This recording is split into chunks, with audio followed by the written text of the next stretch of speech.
Operation सिंदूर संदर्भातली एक मोठी अपडेट समोर येते। भारताने ऑपरेशन सिंदूर दरम्यान जाहीर केलेल्या ठिकाणांपेक्षा जास्त पाकिस्तानी लक्ष्यांवर हल्ले केलेले आहेत। पाकिस्तानच्या ऑपरेशन बुनियान उन मरसूसच्या अधिकृत दस्तऐवजामध्ये दावा करण्यात आलेला आहे की भारताने जाहीर केलेल्या ठिकाणांपेक्षा किमान 8 पेक्षा अधिक लक्ष्यांवर हल्ले झालेले आहेत। पाकिस्तानी दस्तऐवजामधील नकाशे दर्शवतात की भारताने पेशावर, झांग, हैदराबाद, गुजरानवाला, भवालनगर, अटॉक आणि चोर इथे ड्रोन हल्ले केलेले आहेत। या हल्ल्यानंतरच्या पत्रकार परिषदांमध्ये भारतीय हवाई दल किंवा डीजीएमओने 8 ठिकाणांचा उल्लेख केलेला नव्हता। हे दर्शवतं की भारताचे हल्ले कदाचित यापूर्वी जाहीर किंवा उघड झालेल्यापेक्षा खूप खोलवर पाकिस्तानामध्ये पोहोचलेले होते आणि त्याचमुळे भारताच्या हल्ल्यांच्या प्रभावात आणि पाकिस्तानने युद्धविरामाची मागणी का केली यामध्ये एक महत्त्वाचा नवा आयाम जोडला गेलेला आहे। या सगळ्या संदर्भात अधिकची माहिती जाणून घेऊयात। राहुल कुलकर्णी आपल्या सोबत आहेत। राहुल, अत्यंत महत्त्वाची अपडेट आहे। भारताने ऑपरेशन सिंदूर दरम्यान जाहीर केलेल्या ठिकाणांपेक्षा जास्त पाकिस्तानी लक्ष्यांवर हल्ले केले। अधिकृत काय माहिती? जेव्हा हे सगळं सुरू होतं तेव्हाच अशी चर्चा होती की भारतानं ह्यापेक्षा कितीतरी अधिकच्या ठिकाणावरती हल्ला केलाय, पण मग का भारत सरकारच्या वतीने किंवा लष्कराने सांगितलं नाही?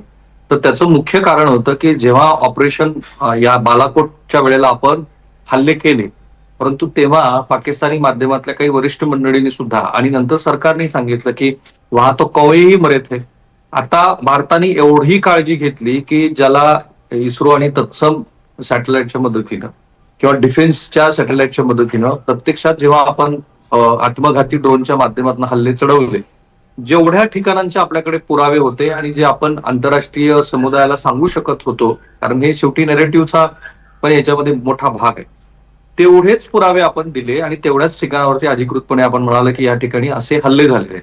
पण तेव्हा चर्चा होती आणि लष्करी सूत्रांनी पण तेव्हा दुजोरा दिला होता की अशा पद्धतीने याहीपेक्षा अधिकचे हल्ले आम्ही केलेले आहेत, फक्त त्याच्यासाठी लागणारं जे कोरोबेटिव्ह एव्हिडन्सेस असतात ते नव्हते आपल्याकडे आणि म्हणून आपण ते दावे केले नाहीत।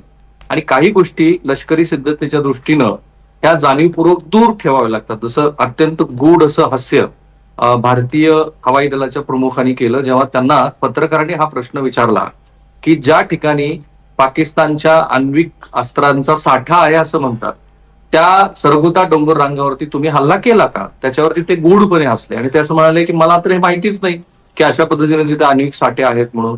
तर हे का करावं लागतं? तर लष्करी दृष्ट्या काही गोष्टी ह्या सांगायच्या असतात, काही गोष्टी सांगायच्या नसतात, पण याची आपल्याला पूर्ण माहिती होती की अशा पद्धतीने अधिकचे हल्ले आपण केलेले आहेत, पण त्याच्यासाठीचे जे सबळ पुरावे लागतात तेही नव्हते।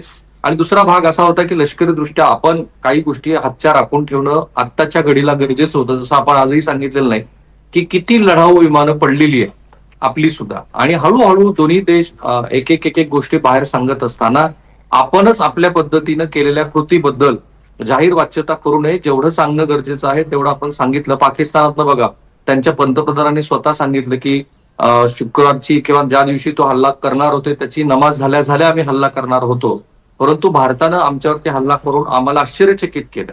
आणि हे यासाठी आश्चर्यचकित होणं होतं की जेव्हा त्यांच्या रावळपिंडीसारख्या मुख्य लष्करी तळावरती भारताने हल्ला चढवला आणि त्यांच्या अनेक एअरस्ट्रीप ध्वस्त केल्या, तसे अजूनही आपल्याला माहिती नसलेले या ऑपरेशन सिंदूर मधल्या काही गोष्टी आहेत ज्या हळूहळू बाहेर येतील।